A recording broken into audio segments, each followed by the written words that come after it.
Roast അങ്ങനെ ready ആയിട്ടുണ്ട്. നമ്മൾ എടുക്കാൻ പോവാണ്. നമുക്ക് പൊറോട്ടയുടെ കൂടെ കഴിക്കാം. അപ്പോൾ നമ്മൾ അങ്ങനെ മാനിറച്ചി കുറച്ച് റോസ്റ്റ് ചെയ്യാൻ പോവാണ്. അപ്പോൾ ഒരു ചെറിയ കുക്കറിൽ മാനിറച്ചി നന്നായിട്ട് കഴുകിയെടുത്ത് ചെറിയ ചെറിയ പീസായിട്ട് മുറിച്ച് ഉപ്പും മുളകും മഞ്ഞൾപ്പൊടിയും നാരങ്ങനീരും കൂടി കൂട്ടി തിരുമ്മി വെച്ചതാണ്. അപ്പോൾ നമ്മളൊരു അരമണിക്കൂർ മാരിനേറ്റ് ചെയ്ത് വെച്ചിട്ടുണ്ട്. ഇനി നമ്മളിത് വിസിലടിപ്പിക്കാൻ പോവാണ്. നമുക്കൊരു 3 വിസിലടിപ്പിച്ചിട്ട് തുറന്ന് നോക്കാം വെന്തോ എന്നുള്ളത്. നമുക്കറിയില്ല, അത് ആദ്യമായിട്ടല്ല കുക്ക് ചെയ്യാൻ പോകുന്നത്. അപ്പോൾ നമുക്ക് റോസ്റ്റിന് വേണ്ടിയിട്ടുള്ള ബാക്കി കാര്യങ്ങളും കൂടി നമ്മൾ റെഡിയാക്കി വെച്ചിട്ടുണ്ട്. നമുക്ക് വേപ്പില, പിന്നെ ഇഞ്ചി, പച്ചമുളക്, വെളുത്തുള്ളി, ഇത് ചോപ്പ് ചെയ്തതാണ്. സവാള, ഒരു സവാള എടുത്തിട്ടുള്ളൂ, കനം കുറച്ച് അരിഞ്ഞത്.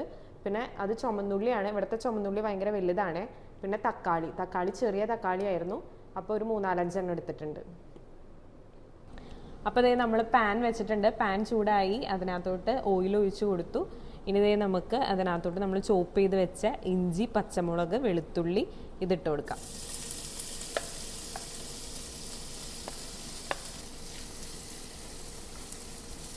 ഇനി ചുമന്നുള്ളി ഇട്ട് കൊടുക്കാൻ പോവാണ്. നന്നായിട്ടൊന്ന് മൂപ്പിക്കണം. ചുമന്നുള്ളി ഒന്ന് വഴന്നിട്ടുണ്ട്. ഇനി നമ്മൾ ഇതിനകത്തോട്ട് സവോള ഇടുക.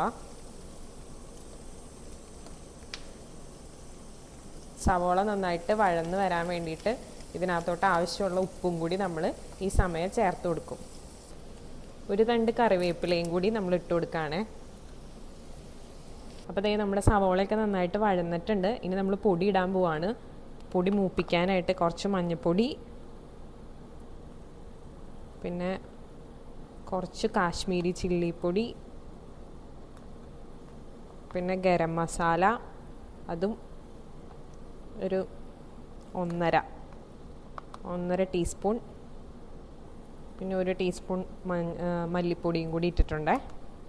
കുരുമുളക് നമ്മൾ ഓൾറെഡി ഇട്ടേക്കുന്നതാണ്. അപ്പോൾ ഇനി വേണമെന്നുണ്ടെങ്കിൽ പിന്നെ നമുക്ക് ആഡ് ചെയ്ത് കൊടുക്കാം.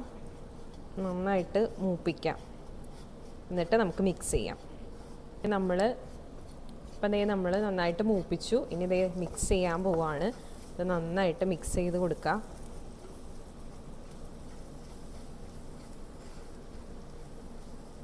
ഇതിന് ശേഷമാണ് നമ്മൾ തക്കാളി ഇടുന്നത് കേട്ടോ. പൊടിയെല്ലാം ഇട്ട് കഴിഞ്ഞിട്ടാണ് തക്കാളി ഇടുന്നത്. അപ്പോൾ നമ്മൾ മസാലകളെല്ലാം നന്നായിട്ട് ആഡ് ചെയ്ത് എല്ലാം റെഡിയാക്കിയിട്ടുണ്ട്. ഇനി ഇതിനകത്ത് തക്കാളിയും കൂടെ ആഡ് ചെയ്തിട്ട് നമ്മൾ അടച്ച് വെച്ച്, തക്കാളി വേവാൻ വേണ്ടിയിട്ട് അടച്ച് വെച്ച് വേവിക്കും. അപ്പോൾ നമ്മുടെ തക്കാളിയൊക്കെ നന്നായിട്ട് വെന്തുടഞ്ഞ് എല്ലാം അടിപൊളിയായിട്ടുണ്ട്.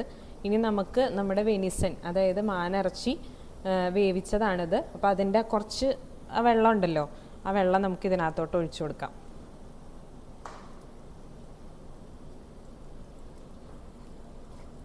അതൊഴിച്ചിട്ട് നന്നായിട്ട് മിക്സ് ചെയ്ത് കൊടുക്കണം കേട്ടോ. ഇനിയപ്പോൾ നമ്മൾ ഇതിൻ്റെ അകത്തോട്ട് നമ്മുടെ വെനിസനെല്ലാം ആഡ് ചെയ്തു. നന്നായിട്ട് മിക്സ് ചെയ്യുക. അപ്പോൾ നമ്മൾ ഇനി ഇത് ഫ്രൈ ചെയ്തെടുക്കണം. അപ്പോൾ ഫ്രൈ ചെയ്തെടുക്കണേക്ക് മുന്നേ നമുക്ക് ഈ വെനിസനിൽ ഈ മസാലയൊക്കെ ഒന്നും കൂടെ പിടിക്കാൻ വേണ്ടിയിട്ട് കുറച്ചുകൂടെയും വെള്ളം ആഡ് ചെയ്ത് കൊടുക്കണം. എന്നിട്ട് നമ്മൾ ഈ വെള്ളം വറ്റിച്ചെടുത്ത് അങ്ങനെയാണ് നമ്മളിനി ഫ്രൈ ചെയ്യാൻ പോകുന്നത്. അപ്പോൾ നമ്മൾ കുറച്ചൊക്കെ വെള്ളം വറ്റിയിട്ടുണ്ട്. കുറച്ചുകൂടി നമുക്ക് നല്ല ഫ്രൈ ആയിട്ട് കുറച്ചുകൂടി എടുക്കണം. അപ്പോൾ നമ്മൾ കുറച്ച് കുരുമുളക് പൊടി ആഡ് ചെയ്യുക. അതുപോലെ തന്നെ നമ്മൾ കുറച്ച് പെരുംജീരകം കൂടി ആഡ് ചെയ്യുന്നുണ്ട്. നന്നായി മിക്സ് ചെയ്ത് കൊടുക്കുക. റോസ്റ്റ് അങ്ങനെ റെഡി ആയിട്ടുണ്ട്. ഇത് നമ്മൾ എടുക്കാൻ പോവാണ്. ഇത് നമുക്ക് പൊറോട്ടയുടെ കൂടെ കഴിക്കാം.